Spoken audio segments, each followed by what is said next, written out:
یہ کہا جائے تو بیجا نہیں ہوگا کہ پاکستان کی معیشت حالت نزاع کے قریب پہنچ رہی ہے۔ ملک کو متعدد معاشی امراض کے باوجود IMF کے دروازے بند ہیں۔ 1.5 ماہ قبل MEFP ہونے کے باوجود سٹاف لیول ایگریمنٹ کا کوئی اتا پتہ نہیں، جبکہ دوست ممالک کے وعدے بھی نہ جانے کب تحریری یقین دہانیوں میں تبدیل ہوں گے، کچھ معلوم نہیں۔ ایسے میں پاکستان کی بیمار معیشت کے علاج کے لیے کیا نسخہ درکار ہوگا؟ یہ سوال سب سے اہم ہو چکا ہے، کیونکہ تمام معاشی اشاریے انتہائی مایوس کن نظر آتے ہیں۔ مہنگائی 31.5% ہو گئی ہے اور تازہ اعداد و شمار کے مطابق ہفتہ وار مہنگائی 45% کے قریب ہے۔ پیٹرول، ڈیزل، بجلی، گیس سمیت اشیاء خورد و نوش کی قیمتیں 75 سالہ تاریخ کی ریکارڈ بلندی پر ہیں۔ 20% شرح سود تاریخ کی بلند ترین سطح پر ہے۔ PDM حکومت کی اقتدار میں انٹر بینک میں ڈالر 182 روپے سے بڑھ کر 282 روپے تک ہو چکا ہے۔ اسٹیٹ بینک کے پاس 4.3 ارب ڈالر کے زر مبادلہ ذخائر ایک ماہ کی امپورٹس کے برابر بھی نہیں۔ تقریباً 5 ارب ڈالر کی LCs بندرگاہوں میں پھنسی ہوئی ہیں۔ پچھلے مہینے ریمیٹنسز 19.8% گھٹ چکے ہیں۔ ایکسپورٹس میں 7.5% کمی ہوئی ہے۔ بیرونی سرمایہ کاری میں 44% کمی آ چکی ہے، جبکہ عالمی ریٹنگ ایجنسیز پاکستان کی کریڈٹ ریٹنگ آخری درجے پہ لے آئی ہیں۔ اس صورتحال میں پاکستان کو قلیل مدتی، وسیع مدتی اور طویل مدتی اقدامات کی فہرست میں کیا کیا کرنا چاہیے؟ خدا نخواستہ پاکستان اگر رسمی طور پر ڈیفالٹ کر جائے تو کیا ہوگا؟ ہمیں کس نوعیت کی تیاری مکمل رکھنی ہوگی، یا پھر حالیہ ہفتوں اور مہینوں کی طرح IMF پروگرام کی بحالی کے لیے ہم ناک رگڑتے رہیں گے؟ اس پوری صورتحال کا اب ہم پاکستان کی معیشت کا، پاکستان کے مسائل کا، معاشی مسائل کا اور پاکستان کے معاشی چیلنجز کا جائزہ لیتے ہیں، لیکن تھوڑے فاصلے سے کہ عالمی ماہرین اس صورتحال کو میں پاکستان کی صورتحال کو کیسے دیکھتے ہیں، ان کا تجربہ، ان کی مہارت، ان کا یقینی طور پہ جو اسٹیچر ہے، وہ کیا پاکستان کی صورتحال کے بارے میں رائے رکھتا ہے، پاکستان کو اس صورتحال سے نکلنے کے لیے کیا کچھ کرنا چاہیے۔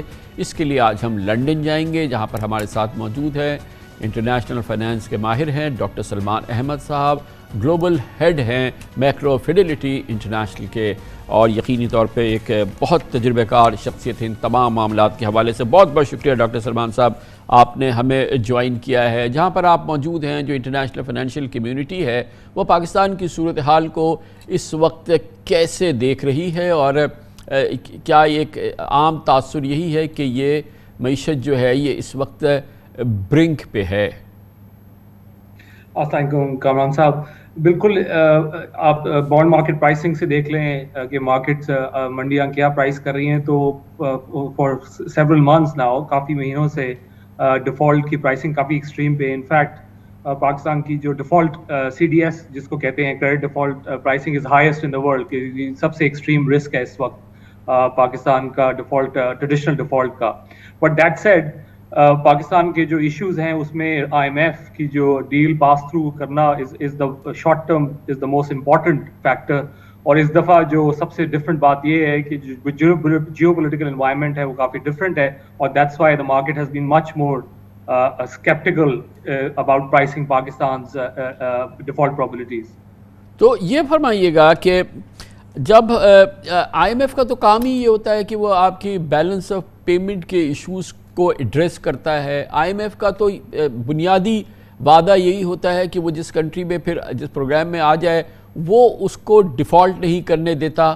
تو یہ ساری چیزیں جو ہیں یہ کیا صرف اس وقت تک ہے جب IMF کا پروگرام بحال نہیں ہو جاتا؟ مگر اس سلسلے میں ایک اور ہم نے یہ صورتحال دیکھی ہے کہ اب IMF پاکستان سے کہتا ہے کہ جو اس کے فرینڈلی کنٹریز ہیں، جو بائی لیٹرلی انہوں نے ہمیں فائنینشیل اسسٹنس دینی ہے، وہ ہمیں مٹیریل ہمیں کر کے دکھائیں۔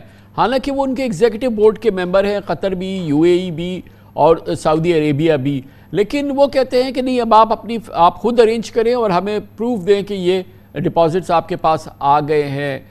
ہمیں بتایا جا رہا ہے کہ یہ بہت ایکسٹراڈنری بات ہے، کیونکہ یہ تو بیسیکلی IMF میں جانے کا مقصد ہی یہ ہوتا ہے کہ یہ کوریج ہمیں IMF ارینج کر کے دے گا۔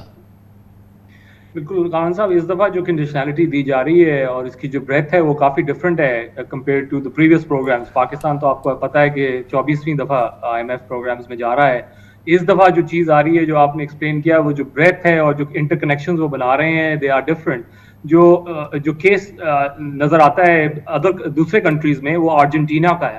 جس میں آئی ایم ایف نے بہت زیادہ اسٹرنجنٹ کنڈیشنلٹی ڈالی تھی اور جو کہ واز ناٹ سکسیسفل، وہ کافی ناکامیاب رہی تھی، کیونکہ اس کی وجہ سے اکانومی اتنی اسٹریس میں آ گئی تھی کہ it was a complete wipe down. So I M F کو وہاں سے نکلنا پڑا تھا.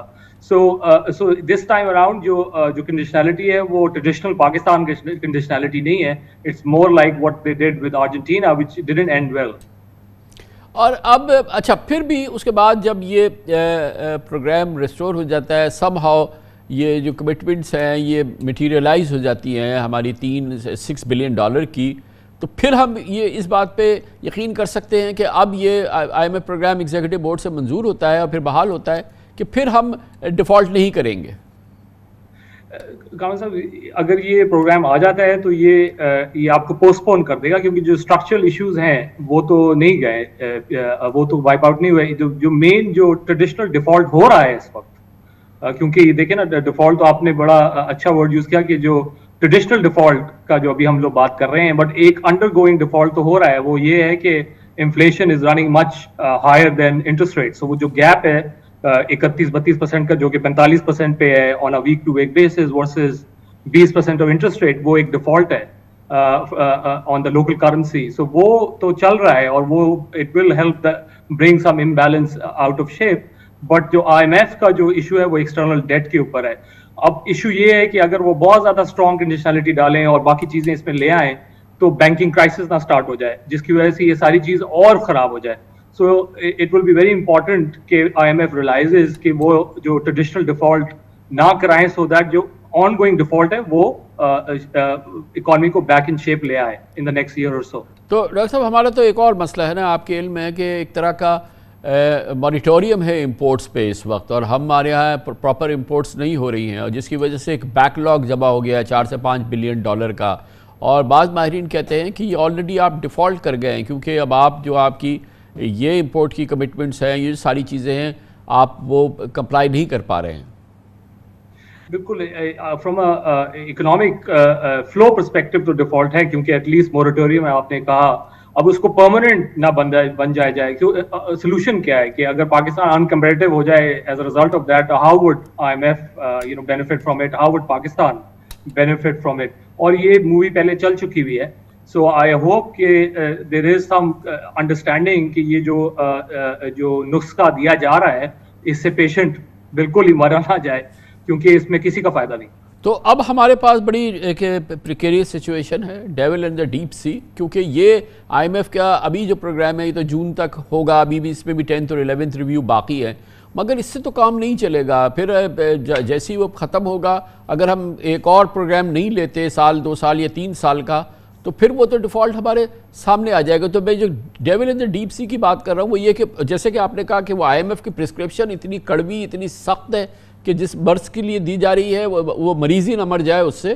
تو اب ہمارے پاس چوائس یہ ہے، کیا ہم کہہ سکتے ہیں کہ چوائس یہ ہے کہ اب ہم اپنے آپ کو ڈیفالٹ ہونے دیں، یا ہم ری اسٹرکچر کرنے جائیں اپنے اس سارے ایکسٹرنل ڈیٹ کو، کیونکہ اس کے بغیر تو یہ چارہ کار نہیں ہے.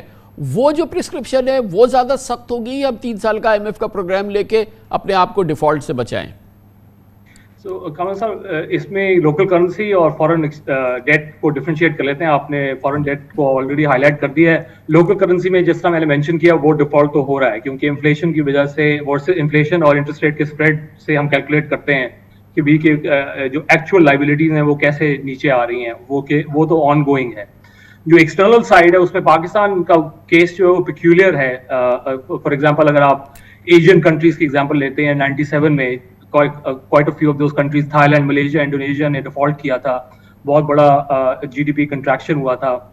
مگر پاکستان کا جو پیکیولر نیچر وہ یہ ہے ڈیٹ، ایکسٹرنل ڈیٹ پروفائل کا، کہ اس میں بہت زیادہ آفیشیل سیکٹر ڈیٹ ہے rather than پرائیویٹ سیکٹر، جس کی ایک وجہ یہ بھی ہے کہ پرائیویٹ سیکٹر اتنا انوالو نہیں ہے اس ساری سچویشن میں، اور نہ آپ زیادہ سنتے ہیں پرائیویٹ سیکٹر کے بارے میں، کیونکہ ڈیٹ ہی آفیشیل سیکٹر نے پکڑا ہوا ہے. سو جو آپ نے پوائنٹ کیا اس میں یہ کوشچن اب ریز ہو جائے گا کہ یہ اتنا لنگر ہو چکا ہوا ہے کہ آپ cost of benefit analysis will change, کیونکہ اگر آپ نے پین پہ پین لے ہی جانا ہے اور اپنی اکانومی کو انکمپیٹیٹو کرتے رہنا ہے تو اس ہول سے آپ نکل نہیں سکتے، کیونکہ جو دوائی وہ دے رہے ہیں اس سے ایکسپورٹ سیکٹر انکمپیٹیٹو ہو جائے گا، اس سے آپ کی